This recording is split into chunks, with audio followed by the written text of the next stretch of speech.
नमस्कार दोस्तों, आज सुबह की ताज़ा खबर जानने से पहले अगर चैनल में नए हैं तो चैनल को सब्सक्राइब करके बेल आइकन को प्रेस कर लीजिएगा। आज की पहला खबर, भारत के बुलेट ट्रेन के लिए चीन का तोहफा। भारत में बुलेट ट्रेन की रफ्तार आपको जल्द देखने वाली है। गोली की स्पीड से ट्रेन पटरी पर दौड़ेगी और घंटा का सफर मिनटों में पूरा होगा। जिस दूरी को तय करने में ट्रेन को अभी 7 से 8 घंटे का वक्त लगता है, अब ये बुलेट ट्रेन सिर्फ 2 घंटे में पूरा कर लेगी। उम्मीद की जा रही है कि 2027 से लोग भारत में हाई स्पीड बुलेट ट्रेन का सफर कर सकेंगे। दरअसल बुलेट ट्रेन रेल परियोजना के निर्माण का रफ्तार मिल गई है। इसके निर्माण में आने वाले सबसे बड़ी मुश्किल को हल कर लिया गया है। जो मुश्किल आ रही थी, अब चीन की मदद से उसे दूर कर लिया गया है। भारत के बुलेट ट्रेन निर्माण में सबसे बड़ी मुश्किल टनल बोरिंग मशीन थी, जो चीन की वजह से सालों से फंसी हुई थी। इस मशीन की वजह से बुलेट ट्रेन परियोजना के लिए अंडरग्राउंड सुरंग बनाने का काम काफी स्लो चल रहा था। पीएम मोदी के चीन दौरे के बाद चीन से उस विशाल टनल बोरिंग मशीन को देने के लिए तैयार हो गया है। उम्मीद है कि अब यह मशीन जल्द ही भारत आएगी, जिससे अंडरग्राउंड सुरंग बनाने का काम जनवरी 2027 में शुरू हो जाएगा। अगली खबर, 12 लाख कर्मचारियों को मिलेगा एक बड़ा तोहफा। पुरानी पेंशन योजना को लेकर देश भर में लंबे समय से मांग उठ रही थी। कई सरकारी कर्मचारी और शिक्षक यूनियन इस बात पर जोर देते आ रहे थे कि नई पेंशन योजना यानी एनपीएस के बजाय पुरानी पेंशन योजना ओपीएस को फिर से लागू किया जाए। कर्मचारियों का मानना है कि उससे उन्हें बुढ़ापे में आर्थिक सुरक्षा और स्थिर आय का भरोसा मिलता है। अब सरकार की ओर से इस विषय पर बड़ा आदेश जारी किया गया है। इसके तहत पुराने नियमों के आधार पर कर्मचारियों को फिर से पुराने पेंशन योजना को लाभ देने का घोषणा की गई है। इस फैसले से लाखों कर्मचारी और पेंशन भोगियों को खुशी मिली है। खास तौर पर वे कर्मचारी जो सालों से संघर्ष कर रहे थे, अब भविष्य को लेकर ज्यादा सुरक्षित महसूस कर रहे हैं। यह आदेश उन कर्मचारियों के लिए खास राहत है जिनकी नौकरी 2004 से पहले लगी थी और उन्हें ओपीएस का लाभ मिल रहा था, लेकिन 2004 के बाद भर्ती हुए कर्मचारियों को एनपीएस के दायरे में रखा गया था। सरकार द्वारा पारित आदेश अभी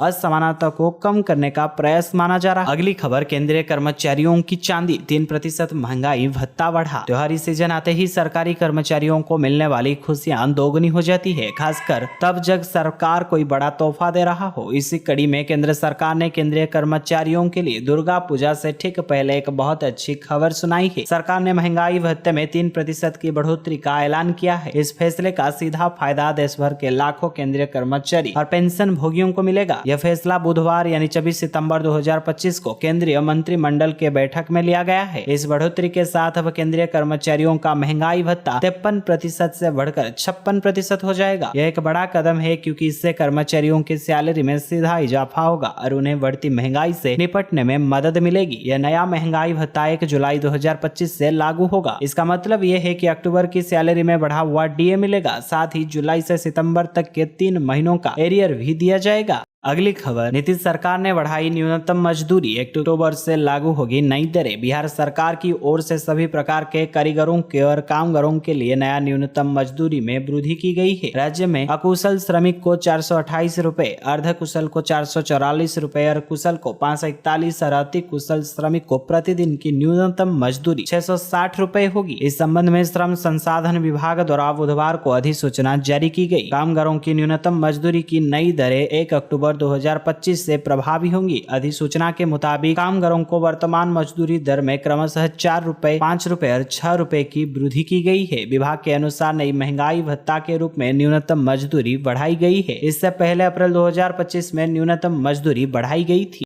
अगली खबर, सीबीएसई बोर्ड एग्जाम 2026 का date. Central board of secondary education ने क्लास 10th और 12th की बोर्ड परीक्षाओं के लिए संभावित डेडलाइन और डेट शीट जारी कर दी है। यह खबर उन लाखों छात्रों के लिए एक स्पष्ट रोड मैप होगी जो 2026 में बोर्ड एग्जाम देने वाले हैं। परीक्षाएं 17 फरवरी से 15 जुलाई 2026 के बीच होगी। सुबह को सेशन 10:30 बजे से 1:30 बजे तक चलेगा, जबकि पेंटिंग जैसे स्किल आधारित विषयों के लिए यह 12:30 बजे तक रहेगा। इस बार 45 लाख से अधिक छात्र इन परीक्षाओं में शामिल होने की उम्मीद है, जो पिछले साल से लगभग 3 लाख ज्यादा है।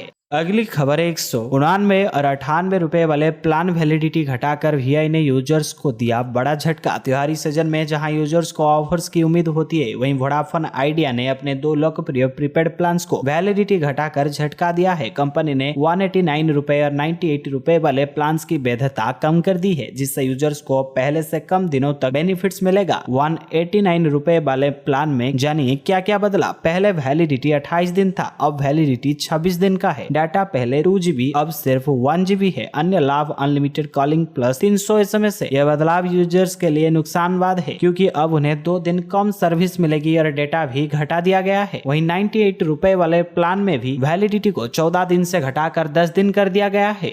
अगली खबर, दिवाली से पहले सरकारी कर्मचारियों की बल्ले बल्ले। त्योहारों का मौसम शुरू हो चुका है और दिवाली की चमक से पहले सरकार अपने कर्मचारियों को बड़ा सरप्राइज देने की तैयारी में है। मिडिल क्लास को टैक्स में छूट और जीएसटी दरों में बदलाव के बाद अब केंद्रीय कर्मचारियों की बारी है। 7वां वेतन आयोग 1 जनवरी 2016 से लागू हुआ था। अब 10 साल पूरे होने बाद परंपरा के मुताबिक 1 जनवरी 2026 से नया वेतन आयोग लागू होने की उम्मीद है। आमतौर पर सरकार आयोग का गठन 1.5-2 साल पहले ही कर देती है, ताकि सिफारिशों का समय पर तैयारी हो सके। अक्टूबर 2025 तक सरकार 8वें वेतन आयोग के लिए टर्म्स ऑफ रेफरेंस यानी TOR जारी कर सकती है। इसके साथ ही आयोग के गठन की आधिकारिक घोषणा भी हो सकती है। अगली खबर, BSNL ने आखिरकार कर दिया बड़ा ऐलान। इस दिन से पूरे देश में शुरू होने जा रही है 4G सर्विस। सरकारी टेलीकॉम कंपनी BSNL अपने करोड़ों ग्राहकों के लिए लगातार अपने नेटवर्क को बेहतर बनाने की कोशिश में है। सरकारी कंपनी ने देश भर के अलग अलग शहरों में करीब 1 लाख 4G टावर्स को लगाने का लक्ष्य रखा है, जो लगभग पूरा हो चुका है। अगर आप BSNL की 4G सर्विस शुरू होने का इंतजार कर रहे हैं तो आपके लिए गुड न्यूज है। लंबे इंतजार के बाद कंपनी ने पूरे देश में अपनी हाई स्पीड कनेक्टिविटी वाली 4G सर्विस को शुरू करने जा रही है। इससे देश भर में मौजूद कंपनी करोड़ों ग्राहकों की बड़ी सहूलियत मिलने वाली है। आपको बता दें कि BSNL ने अपने ऑफिशियल एक्स अकाउंट पे पोस्ट करने के बाद 4G सर्विस शुरू करने का बड़ा ऐलान किया है। BSNL प्रेसिडेंट और managing director Robert J Ravi ने भारत डिजिटल इंफ्रा समिट 2025 के दौरान कहा कि BSNL 4G की टेक्नोलॉजी पूरी तरह से स्वदेशी टेक्नोलॉजी है और हम 27 सितंबर 2025 को दूसरे देश में 4G सर्विस का उद्घाटन करने के लिए जा रहे हैं। अगली खबर, घर बैठे हर महीने होगी 6000 रुपए की कमाई। पोस्ट ऑफिस के मंथली इनकम स्कीम में एक बार पैसा जमा करते ही आपको हर महीने तय ब्याज के रूप में पैसा मिलता है। इस स्कीम में कोई मार्केट झंझट नहीं होता, मतलब आपका पैसा पूरी तरह सुरक्षित रहता है। हर महीने आपकी बचत खाते में सीधे पैसे आ जाएंगे, जिससे आप नियमित आमदनी मिलते रहेगी। पोस्ट ऑफिस जाकर आप आसानी से इस योजना का अकाउंट खोल सकते हैं। इसके लिए आपको आधार कार्ड और कुछ जरूरी कागजात की जरूरत पड़ सकती है। अकाउंट खोलने के लिए कम से कम 1000 रुपए जमा करना होता है। उसके बाद आप 1000 के गुणक में निवेश कर सकते हैं। आप चाहे तो सिंगल अकाउंट खोले या अपनी पत्नी के साथ जॉइंट अकाउंट भी खोल सकते हैं। अगर आप 10 लाख रुपए रकम का जॉइंट अकाउंट में जमा करते हैं तो आपको हर महीने लगभग 6167 रुपए की आय होगी। इसका मतलब सालाना आपको 74,004 रुपए मिलेंगे। ये रकम आपके पोस्ट ऑफिस सेविंग अकाउंट में हर महीने सीधे जमा हो जाएगी। अगली खबर, हर महीने महिलाओं को 2100 रुपए मिलेंगे। लाडो लक्ष्मी योजना की मोबाइल ऐप लॉन्च में महिलाओं को प्रति माह 2100 रुपए देने की अपनी चुनावी घोषणा के तहत हरियाणा की भाजपा सरकार ने आज दीनदयाल लाडो लक्ष्मी योजना का मोबाइल ऐप लॉन्च कर दिया। पंचकुला के ताऊ देवीलाल स्टेडियम में हुए समारोह में मुख्यमंत्री नायब सिंह सोनी ने इसे लॉन्च किया है। इस मौके पर मुख्यमंत्री सोनी ने कहा कि ये ऐप प्रदेश में महिलाओं को आर्थिक और सामाजिक सशक्तिकरण के लिए मिला का एक पत्थर साबित होगा। ऐप लॉन्च होते ही 50,000 महिलाओं ने इसे डाउनलोड कर लिया और 8,000 महिलाओं ने पंजीकरण करवा लिया। उन्होंने इस प्रक्रिया को पारदर्शी और सहज बनाने के लिए 2 टोल फ्री नंबर भी जारी किए हैं, ताकि हरियाणा की कोई भी महिला योजना का लाभ लेने में अड़चन ना महसूस करे। इस योजना के लिए राज्य सरकार ने 5000 करोड़ रुपए का बजट रखा है और पहले फेज में 21 लाख महिलाओं को लाभ दिया जाएगा। हर पात्र महिला को सीधे उनके बैंक खाते में हर महीने 2100 रुपए दिए जाएंगे। अगली खबर, प्रयागराज होकर चलेगी कामाख्या रोहतक स्पेशल ट्रेन। प्रयागराज होकर कामाख्या से रोहतक के लिए स्पेशल ट्रेन शुरू होगी। सप्ताह में 1 दिन चलने वाली इस ट्रेन की शुरुआत कामाख्या में 26 सितंबर यानी आज और रोहतक में 28 सितंबर से होगी। गाड़ी 05625 कामाख्या से हर शुक्रवार 7 नवंबर तक रात 10 बजे चलकर शनिवार रविवार की रात 2 बजे से 10:15 बजे प्रयागराज जंक्शन एवं रविवार दोपहर 2:45 बजे रोहतक पहुंचेगी। वापसी में रोहतक से 05626 की रवानगी 28 सितंबर से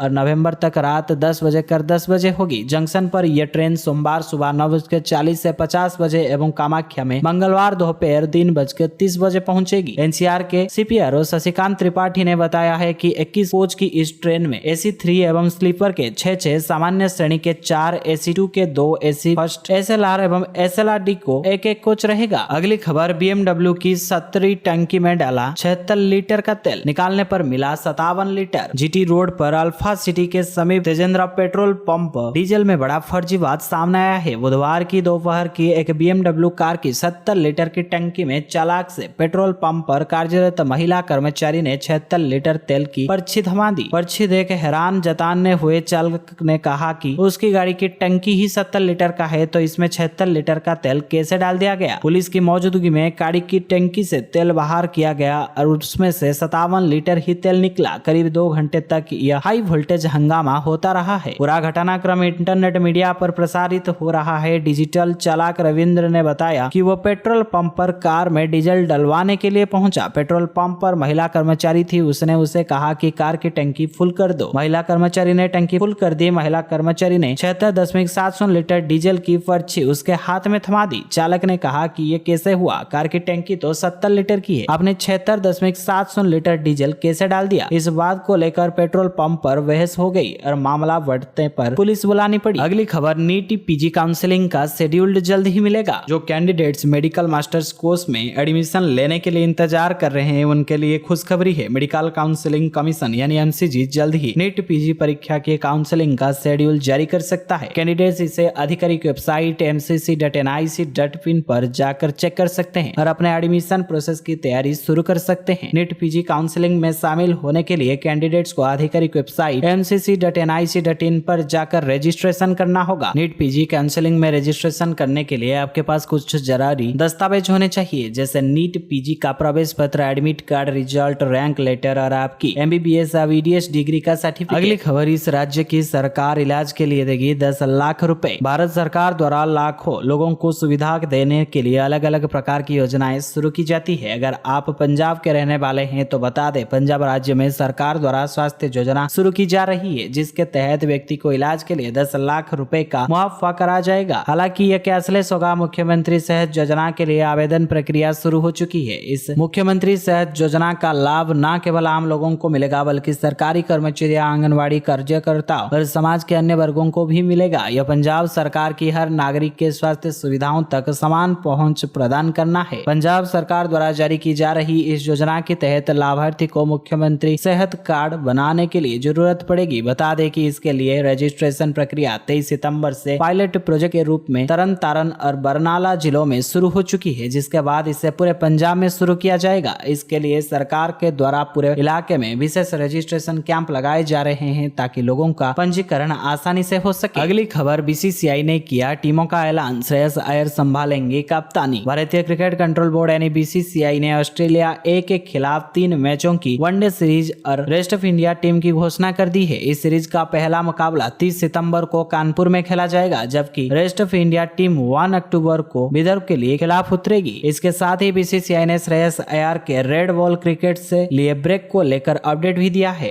अय्यर को ऑस्ट्रेलिया A के खिलाफ होने वाली वनडे सीरीज के लिए इंडिया A टीम का कप्तान बनाया गया है। श्रेयस अय्यर ने हाल ही में लाल गेंद वाले क्रिकेट यानी रेड बॉल से 6 महीने का ब्रेक लेने का फैसला किया था। BCCI ने इसकी पुष्टि करते हुए बताया कि अय्यर ने खुद बोर्ड को इस निर्णय की जानकारी दी है। इनके पीछे मुख्य कारण उनकी पीठ की समस्या है। अय्यर ने हाल ही में ब्रिटेन में पीठ का सर्जरी करवाई थी और प्रारंभ में तो वो पूरी तरह ठीक लग रहे थे, लेकिन लंबे प्रारूप के मैच के दौरान उन्हें बार बार पीठ में ऐंठन और अकड़न महसूस हो रही थी। इस ब्रेक का उद्देश्य अय्यर अपनी सहन शक्ति बढ़ाने, शरीर की लचीलापन सुधारने और फिटनेस को बेहतर बनाने पर काम करना चाहते थे। वो चाहते थे कि जब वो मैदान पर लौटे तो पूरी तरह फिट और तैयार हो ताकि लंबी सीरीज और टेस्ट मैचों में बेहतर प्रदर्शन कर सके। तो दोस्तों, आज के लिए इतना ही। मिलते हैं कल फिर से नए ताजा खबर के साथ।